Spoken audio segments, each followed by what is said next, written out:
Baik, silakan. Pertama tolong nama dan mungkin asal supaya nanti kepada siapa pertanyaannya. Duduk. Tidak boleh. Kepada saya ya, kepada Gus Bah dan Prof. Quraisy. Ya. Duduk boleh. Ya. Silakan. Ya. Ya. Bismillahirrahmanirrahim. Assalamualaikum warahmatullahi wabarakatuh. Warahmatullahi. Perkenalkan, nama Al-Fakir Maulana dari Solo. Saya akan bertanya kepada Gus Bah. Niki Gus, sebagaimana tema hari ini memahami Al-Quran dengan meneladani Rasulullah. Kami sering mendengar pengajian Gus Bah, yang mana Gus Bah sering mengaturkan, sering berkata, semakin banyak ayat yang kita pahami, semakin kita dekat dengan Allah Subhanahu Wa Taala. Kurang lebih begitu kalau salah nyuwun ngapunten. Atau bahkan Syekhona Maimun, Mbah Maimun menika juga dawuh, seberapa banyak kamu paham Al-Quran, maka sedekat itulah kamu dengan Allah Subhanahu Wa Taala. Pertanyaannya Gus, kami terutama kulo mewakili anak muda yang awam, ini banyak yang tidak jebulan pondok pesantren, bahkan tidak tahu bahasa Arab, hanya bisa membaca terjemah. Lah ini sedangkan panjenengan sering dawuh kalau misalkan memahami Al-Quran itu harus malian bil Arabiyah, harus menguasai mufradat banyak bahasa Arab. Tapi kita ini juga pengen dekat dengan Allah, pengen dekat dengan Allah. Nah, apakah kita boleh membaca terjemah, sedangkan terjemah ini tidak bisa mewakili makna ayat itu? Ini yang pertama. Yang kedua, buatan berat. Yang kedua, yang ringan.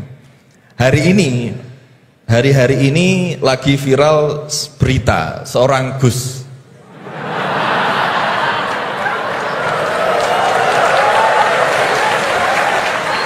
Mohon izin. Yang mungkin berceramah dengan kalimat yang kurang baik, mungkin diniatkan guyon tapi malah melukai hati orang lain.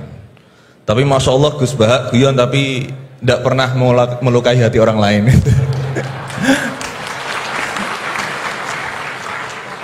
Nah, pertanyaan saya Gus, ngapunten, karena ini pasti ke Gus Bah, tidak mungkin ke Gus Quraisy Shihab, tidak mungkin. Karena pasti Gus Bah.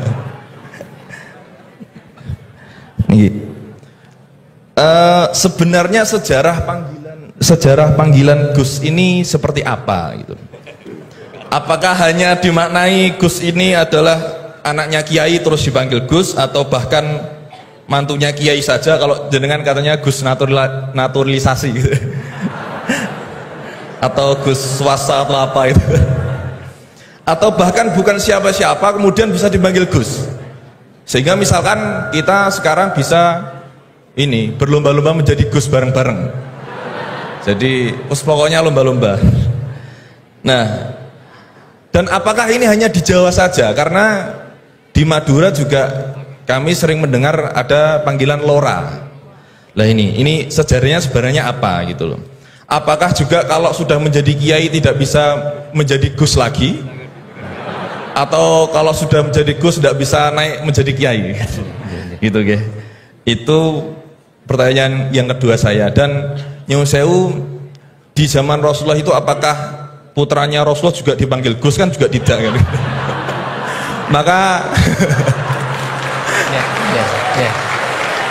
Maka kalau Gus ini tidak ada di zaman Rasulullah, berarti semua Gus ini bid'ah gitu loh. Karena Gus tidak ada di zaman Rasulullah. Ngerti nggih? Ya, jadi intinya sejarahnya dan standarisasi Gus itu apa yang orisinil gitu. Yang kalau misalkan di dunia, di Indonesia ini yang Gus orisinil hanya jenengan, berarti semuanya palsuan gitu. Lah ini tentu bisa dijelaskan Gus. Ngapunten, matur suwun sangat. Wassalamualaikum warahmatullahi wabarakatuh. Waalaikumsalam warahmatullahi wabarakatuh. Baik, terima kasih Gus Maulana. Selanjutnya saya mungkin yang laki dulu ya, laki-laki nanti baru pindah ke sini. Silakan yang pojok ya. Ya.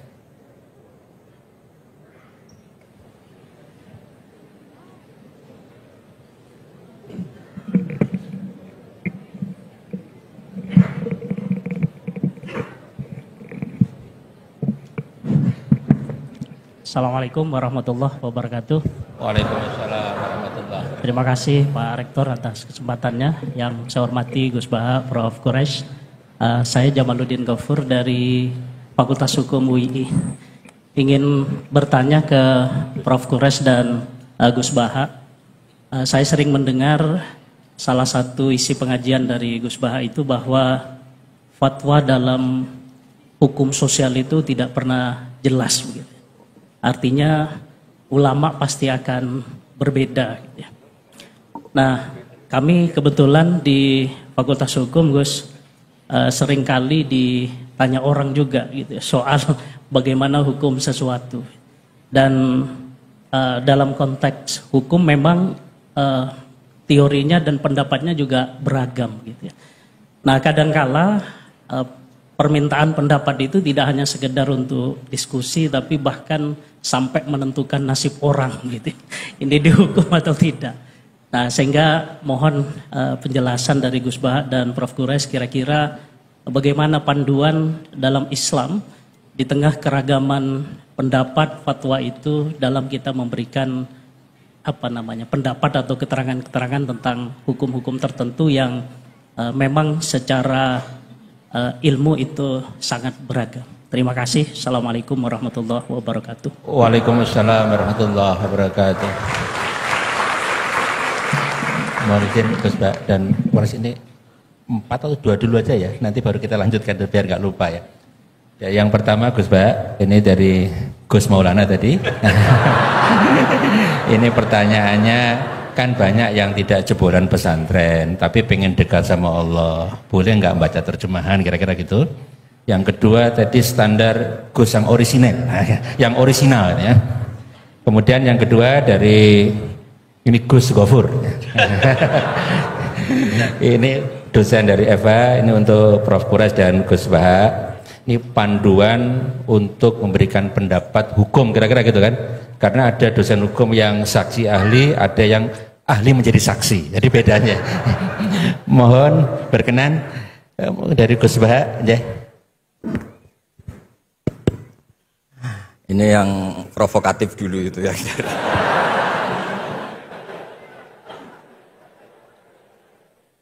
Semoga diampuni oleh Allah Ta'ala. Begini. Satu itu saya tidak medsosan, tapi ya dengar-dengar laporan macam-macam lah tentang sekian pihak itu. Begini, saya cerita ini biar sampean tahu bahwa Pak Rektor ngundang saya ini tidak salah. Kan? Memang benar-benar pemateri yang baik. Ya kalau kata Nabi Yusuf kan ini hafizun alim, orang harus zikru manaki binafsi, orang boleh cerita kelebihannya asal itu faktual. Begini, suatu saat, ini cerita di kitab Ihya, suatu saat Nabi Musa itu sholat istisqa. Itu doa apa saja itu sudah dipakai. Enggak mandi, Nabi Musa enggak mandi, tetap enggak mandi. Kata Allah, inna fihim namaman, di komunitas Anda yang ikut sholat itu ada yang tukang adu-adu, namam, provokator. Maka kamu doa kayak apa tetap enggak akan saya ijabahi. Nabi Musa, ya gampang Gusti, tunjukkan orang itu siapa, nanti saya usir dari majelis.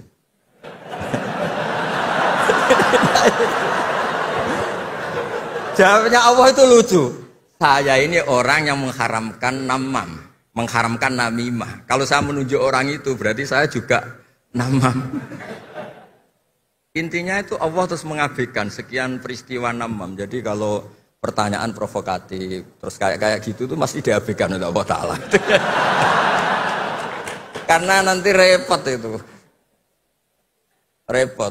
Memang saya termasuk Gus yang asli itu jelas kalau itu.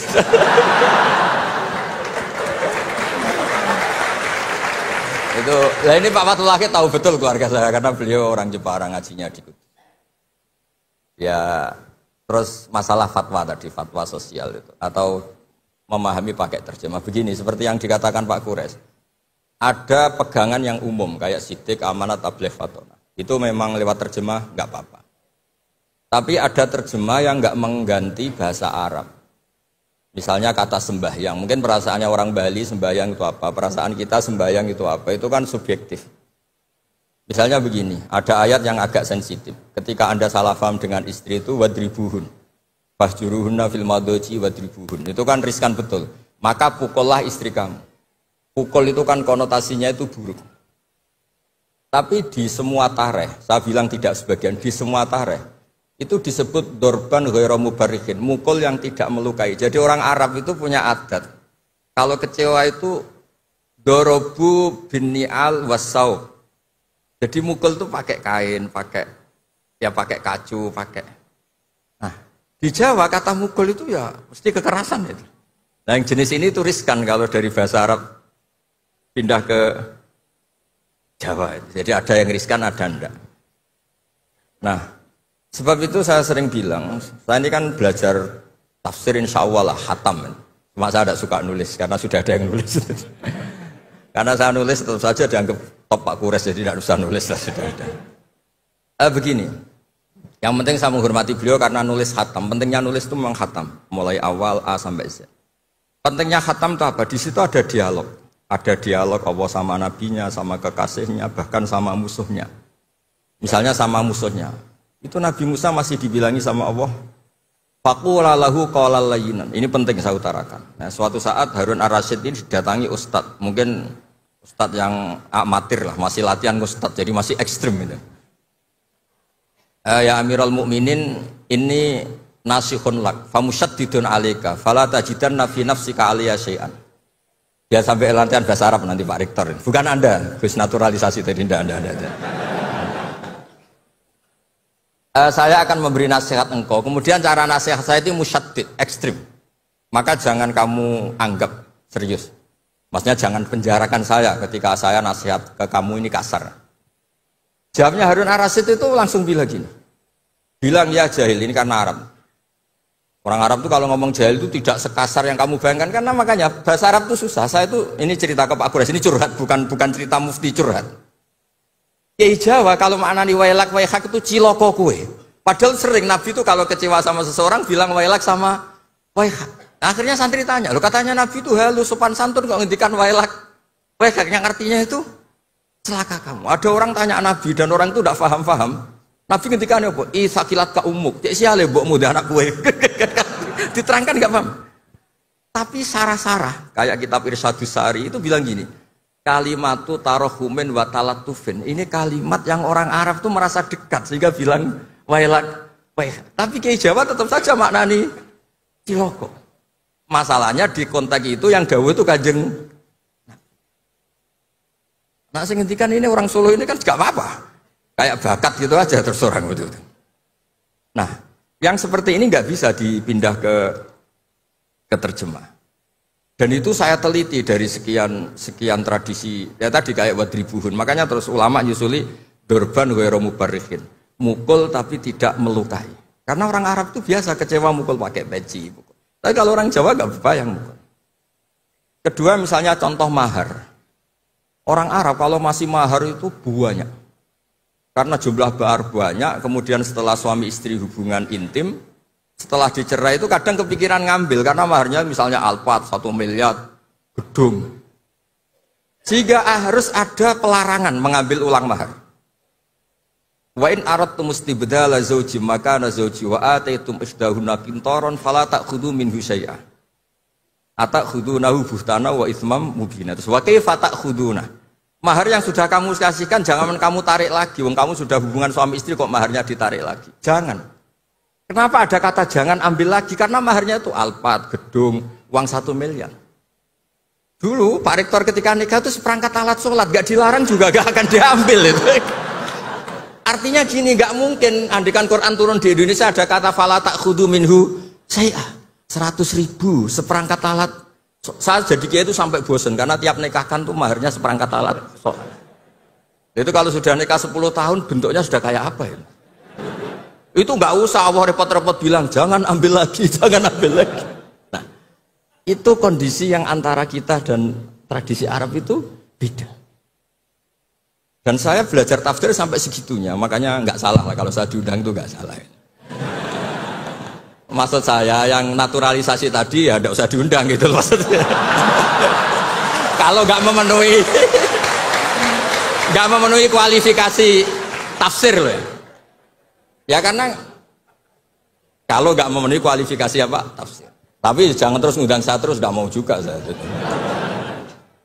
Nah tadi yang pertanyaannya Pak dosen Pak Ghafur tadi. Nanti Pak Quraisy nambahin. Hukum sosial itu memang nggak pernah mengikat di semua sisi ya, karena memang patokannya itu begini. Saya ambilkan contoh di Quran ya, karena ini memang tema tafsir. Di hal-hal sosial itu kekasihnya Allah pun didhawuhi Allah begini. Wa in adri la'allahu fitnatul lakum wa mata'un ilahin. Wa ma adri ma yuf'alu bi wala bikum. Jadi Nabi misalnya mau perang, misalnya perang apa ini, Allah terus bilang, Muhammad kamu tenang saja, pasti menang. Enggak. Karena kalau dibilang begitu nanti kendilnya Nabi atau keberanian Nabi dikira karena ada jaminan, tetap. Sehingga nyuwun sewu Nabi juga pernah mengalami perang menang di Badar, pernah mengalami kalah di Uhud. Jadi di bab-bab sosial itu memang Allah membiarkan hukum sosial yang berjalan. Sampai Ibnu Khaldun ngendikan begini, saya masih ingat betul dan itu saya pegang. Nabi sebagai Nabi itu kena aturan hukum sosial. Meskipun beliau punya mukjizat kayak apa, ketemu orang harus santun, ketemu anak kecil harus sayang, ketemu orang sepuh harus hormat. Andai kan Nabi bisa terbang ke langit sekalipun, Mi'raj, tapi ketemu anak kecil nampar, ketemu orang sepuh ngeludahi, tetap gak diterima oleh publik. Walaupun tafadzun ghalidul qalbi lan faddu min khaliq. Betapa pentingnya tata krama sosial. Kata Ibnu Khaldun, hadza Rasulullah man uyyida bil kauni kulli. Ini Rasulullah orang yang di backup sekian alam raya. Tapi sekali melanggar tata krama sosial, tetap lan faddu min khaliq. Orang akan bubar. Sampai ngegoskan saya, sekarang tak pisoi. Wah Gus Pak, Gus Sopo, Gus kok mison, mesti langsung gitu. Nah coba misalnya sekarang, nyon sewu, saya ngeludahi Pak Rektor, langsung dipecat saya. Artinya tatanan sosial, meskipun saya keramat. Makanya kata Ibnu Khaldun, hadza Rasulullah man uyyida bil kauni kulli law syaa. Ini Rasulullah orang yang bisa mengendalikan alam raya karena kekasih Allah. Itu saja kena aturan, walau kunta faddan ghalidul qalbi lan faddu min khawli. Kalau engkau salah tatanan sosial Muhammad, orang akan bubar. Nah maksudnya gini Pak dosen, kalau tatanan sosial gini, saya pernah ditanya oleh dekan fakultas kedokteran pas ada diskusi dengan ya tadi orang-orang medis, misalnya begini, itu misalnya nyun sewu tapi gak usah dijiwai, gak usah kamu udah dilupakan saja gak apa. Menyembuhkan orang koma itu baik apa tidak baik, tapi misalnya orang ini kalau sembuh pasti bunuh lagi, pasti merkosa lagi. Terus kita gimana? Ngasih makan juga sama. Orang miskin nggak bisa makan, nggak bisa apa-apa, nggak bisa makan, nggak bisa apa-apa. Berkahnya nggak bisa makan, nggak bisa apa-apa, dia tidak nyuri, tidak bunuh, tidak merkosa. Dan orang ini kalau sehat lagi akan begitu lagi. Wajib ngasih makan dah. Itu mesti orang itu, weh, kasihlah kemanusiaan. Jangan nanti kumat lagi. Jadi hukum sosial itu mesti mindsetnya ulama itu beda-beda. Saya sering matur ke Pak Quraisy, saya itu pernah kata santri saya pernah katanya diundang ke Malaysia, juga pernah katanya diundang ke Maroko. Saya bilang sudah yang kelas-kelas internasional Pak Quraisy saya ada usah. Kenapa? Jawabnya sederhana. Nanti kalau saya sering keluar negeri, terus semua kiai seneng keluar negeri, terus yang ngulang pondok saya siapa? Terus gue iling-ilingan nak neng dunia ono kiai desa sing alim, kata saya maksudnya kiai desa tapi maca kitab ya cek bener rofa nasab. Tapi saya seneng sama kiai yang keluar negeri karena ini mewakili syiar. Saya seneng sama UI karena syiar gini. Tapi saya jangan disuruh jadi kiai di UI. Nanti gajinya tetap. Kalau kiai kan sering dapat gaji min haitsu la yahtasib. Kayaknya jumlahnya banyak saya Mas. Jadi yang hukum-hukum sosial tuh biarlah alam yang. Ya sudah setuju ya. Oh ya pokoknya gitu. Silakan Prof. Quraisy tadi terkait dengan pertanyaan panduan untuk memberikan pendapat, terutama pendapat hukum. Panduan dalam Islam untuk memberikan pendapat, terutama pendapat hukum karena punya implikasi kepada misalkan yang menjadi terdakwa. Kalau pendapat hukumnya salah, jadi hukuman yang diberikan juga salah. Tampaknya seperti itu ya. Ya. Panduan Islamnya seperti apa, Pak Quraisy? Itu kan prinsipnya begini, jangan bicara kalau tidak tahu.